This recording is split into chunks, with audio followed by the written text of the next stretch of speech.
धन्यवाद सभापति महोदय। हम ही को कातिल कहेगी दुनिया, हमारा ही कत्लेआम होगा। हम ही कुएं खोदते फिरेंगे, हम ही पे पानी हराम होगा। सभापति महोदय, सन 1947 में दिल्ली की जामा मस्जिद की तारीखी सीढ़ियों पर खड़े होकर के भारत रत्न मौलाना अबुल कलाम आजाद साहब ने कहा था कि मुसलमानों कहां जा रहे हो, यह है तुम्हारा मुल्क, यहां तुम्हारे आबाओ अजदाद की कब्रें हैं। उस वक्त मौलाना आजाद की ये सदाएं सुन करके लोगों ने अपने सरों की गठरियां उतार करके रख दी थी।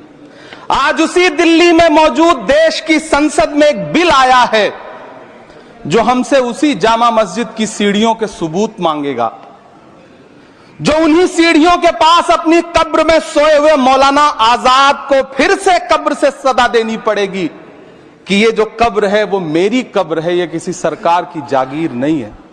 सभापति महोदय, मैं जहां खड़ा हूं इसी संसद भवन के सामने सड़क के उस पार अपनी कब्र में सोए हुए भारत के पूर्व राष्ट्रपति फखरुद्दीन अली अहमद की कब्र है। शायद अब उस कब्र से भी सदाएं आए कि ये कब्र मेरी कब्र है, ये सरकार की जागीर नहीं है। सभापति महोदय, मैं वक्फ कानूनों में किए जा रहे संविधान विरोधी बदलावों के खिलाफ बोलने के लिए खड़ा हुआ हूं। संविधान का आर्टिकल 14 हो, 29 हो, 30 हो, चीख चीख कर कहता है कि देश में सब बराबर के हकदार हैं। आर्टिकल 26 कहता है कि सबको अपने अपने मजहबी कामों के लिए मंदिर, मस्जिद, गिरजाघर, गुरुद्वारों का निर्माण करने का हक है और उसका रखरखाव का भी हक है। लेकिन डॉक्टर बाबा साहब अंबेडकर के संविधान को हर दिन कुचलने वाली यह सरकार देश के मुसलमानों से नफरत में इतनी अंधी हो गई है कि खुलेआम देश की संसद में देश सरकार के माइनॉरिटी मिनिस्टर साहब और होम मिनिस्टर साहब झूठ बोलते हैं और देश को गुमराह करते हैं, झूठ शब्द असत्य बोलते हैं। सरकार ने इस बिल का नाम उम्मीद रखा है। मंत्री जी कल से इसे देश के मुसलमानों के लिए नई उम्मीद बता रहे हैं। नहीं मंत्री जी, न तो यह बिल मुसलमानों के लिए नई उम्मीद है और न ही उम्मीद की नई किरण।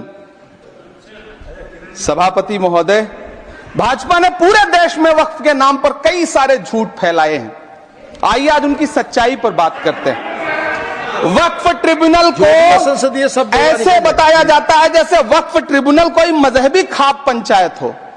सभापति महोदय, जबकि सच्चाई यह है कि वक्फ ट्रिब्यूनल भी तो सरकारी न्यायिक विभाग है जिसमें सरकार द्वारा नियुक्त जज होते हैं, जिसमें प्रशासनिक अधिकारी